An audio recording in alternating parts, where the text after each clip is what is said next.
Hello, everybody. My name's NB Monarchy. You can call me NB, Monarchy, or even by my real name, Dan. Hi, hello, it's a pleasure to meet you. I hope you guys are all doing great, and I hope you guys are doing swell as well. That rhymed. Today we're going to be continuing on our journey throughout this book of poems I have.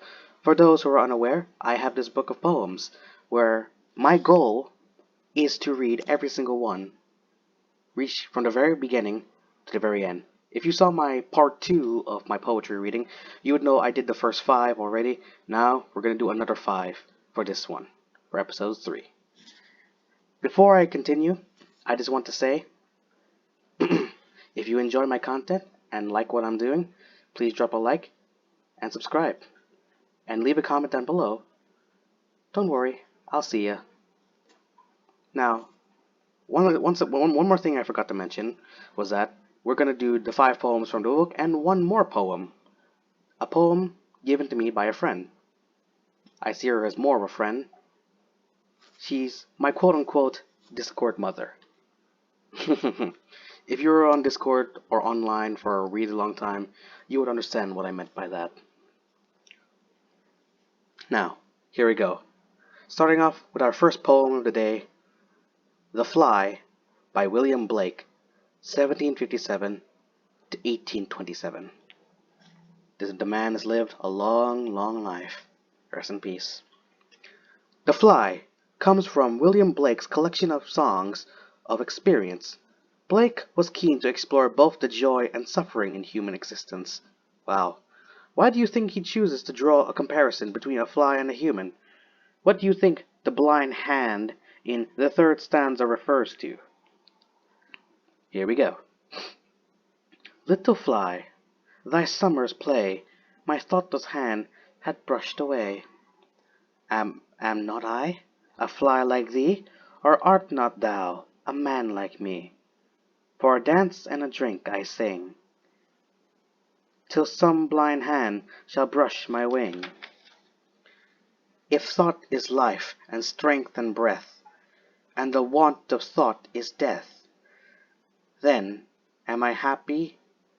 Then am I a happy fly, if I live or if I die? Oh wow, we are starting off insane with a pretty heavy one.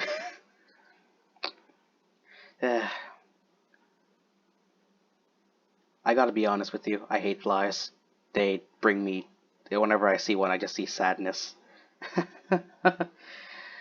If any of you watching right now, do you know anyone who actually likes flies? Personally, I've never met anyone like that at all. If you met someone who actually likes flies, well, good on you, I guess. Anyways, we're moving on. Our second poem today, The Gray Squirrel by Humbert Wolfe, or Wolfe. Forgive me if I butcher these names. 1885 to 1940. Humbert Wolfe, or Wolfe, was an Italian-born British poet whose work was particularly popular in the 1920s.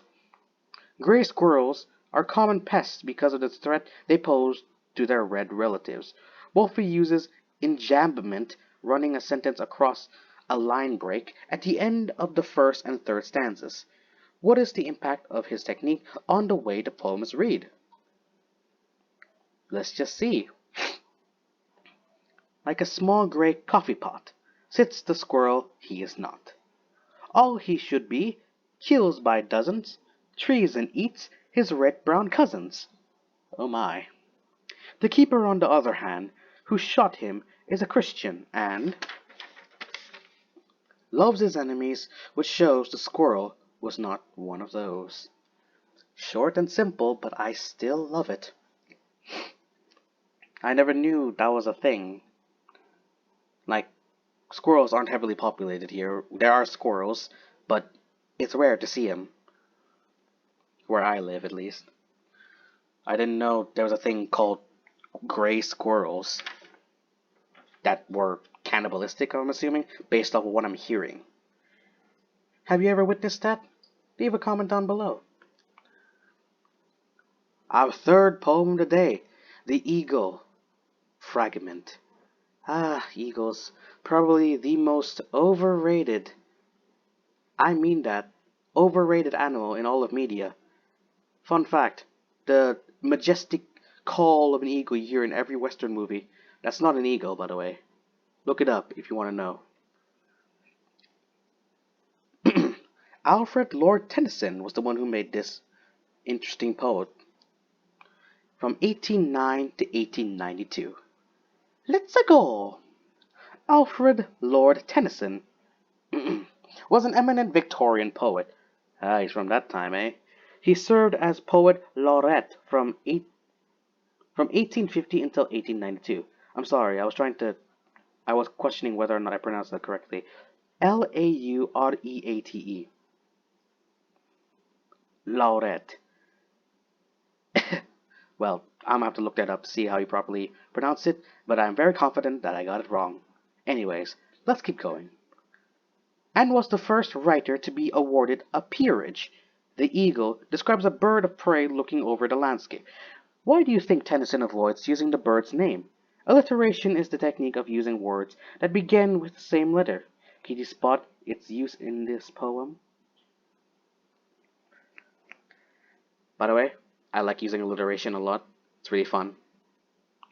It's like, imagine you're a rapper in a way. Okay. Forget that I said anything. As always, let's go. He clasps the crag with crooked hands, close to the sun in lonely lands. Ringed with the azure world he stands. The wrinkled sea beneath him crawls. He watches from his mountain walls, and like a thunderbolt, Zeus, he falls. It doesn't actually say Zeus there. I just added there for comedic effect. Even though I doubt that was very funny, that scared me. Something just fell. Interesting. On to our fourth poem of the day, Robin Redbreast. I almost thought that said Red Beast, but no, it was Redbreast. Interesting. By William Allingham, 1824 to 1889. William Allingham, again, I'm very, very, very sorry if I'm butchering the name, was an Irish poet who often wrote about nature or fairies. This poem uses the robin to symbolize autumn. The poem style could be described as sentimental. It aims to pull on the reader's heartstrings. What language does the poem use to make us empathize with the robin? The only strings I see being pulled are the brain. Whenever I given a difficult math equation, steam comes out of my brain. I am very dumb. Let's keep going. Here we go. Goodbye, goodbye to summer, for summer's nearly done. The garden smiling faintly, cool breezes in the sun. Our thrushes now are silent, our swallows flown away, but robin's here in a coat of brown, with ruddy breast not gay. Interesting. Robin, Robin, Redbreast, oh Robin dear, Robin singing sweetly in the falling of the year. Bright yellow, red, and orange, the leaves come down in hosts. The trees are Indian princes, but soon they'll turn to ghosts. I ain't afraid of no ghosts. The scanty pears and apples hang roosted on the bough.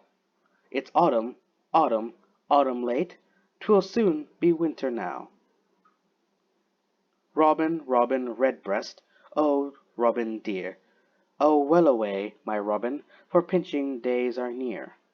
The fireside for the cricket, the wheat sack for the mouse, when trembling night winds whistle and moan all around the house. Ooh.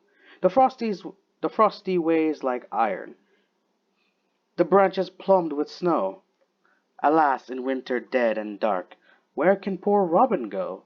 Robin, Robin Redbreast, oh Robin dear, and a crumb of bread for Robin, his little heart to cheer. Well, poor Robin. I'm sorry, throughout the whole time I just can't stop thinking about Robin from DC. Now, that ends it for our poetry of animals. If you didn't know, the poetries are all categorized depending on what topic. So currently, from page 1 till 16, no, I don't know, 17, my bad, we talk about animals. Now we're heading to natures and landscapes, something that people need to have a lot more appreciation for, in my opinion. And by the way, this is going to be our last poem before I head to the poem sent by my Discord mother. Here we go. I wandered lonely as a cloud, made by William Wordsworth in 1770 to 1850. William Wordsworth was one of the foremost romantic poets. Interesting. This poem was inspired by a walk he took with his sister Dorothy in the Lake District. He describes the daffodils like people fluttering and dancing, a technique called personification. How does this change how you think about daffodils? The only daffodil I'm thinking about is Mickey Mouse. If you know, you know. I wandered lonely as a cloud that floats on high over vales and hills, when all at once I saw a crowd, a host of golden daffodils, beside the lake beneath the trees, fluttering, dancing in the breeze, continuous as the stars that shine and twinkle on the Milky Way. They stretch in a never-ending line along the margin of a bay. 10,000 saw I at a glance, tossing their heads in sprightly dance. The waves beside them dance, but they outdid the sparkling waves in glee. A poet could not but be gay in such a jocund company. I gazed and gazed, but little thought what wealth the show to me had brought. For oft, when on my couch I lie, in vacant or in pensive mood, they flash upon the inward eye, which is the bliss of solitude, and then my heart with pleasure fills, and dances with the daffodils. I feel like I could have done that better. I do humbly apologize. I have a really bad habit of stuttering a lot. I wish I could read a bit more clearer for you guys so you can have the full-on experience.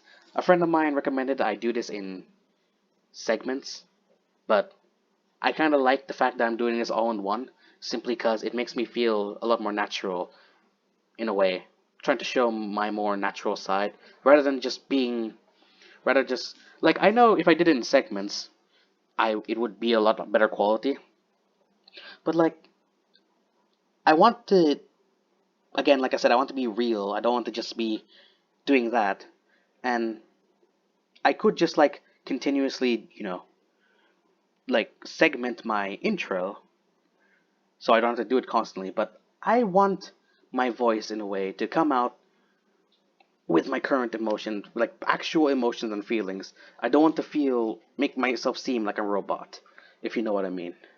Now, onward to the poem sent by someone who I deeply care about and who is very close to me. This is their poem, We Are Made of Magic, made by Moxie May, my quote-unquote Discord mother. Moxie, Mom, or should I call you that? If I should call you that. Thank you so much for sending me this. I cannot wait to read it. Here we go. We are made of magic. Do you not believe me?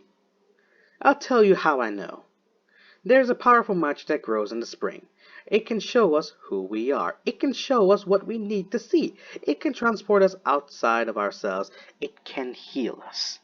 And it can open wounds for re-healing, and it can take us on a day trip exploring kaleidoscopes. Or it can take us on a nightmare exposing our secrets. Kaleidoscope, I like that word. I have seen who I am. I have seen what I was before I came here. I know what we all are. All of us are magic. Some of us use dark magic. I do, definitely. Some of us have lost our way.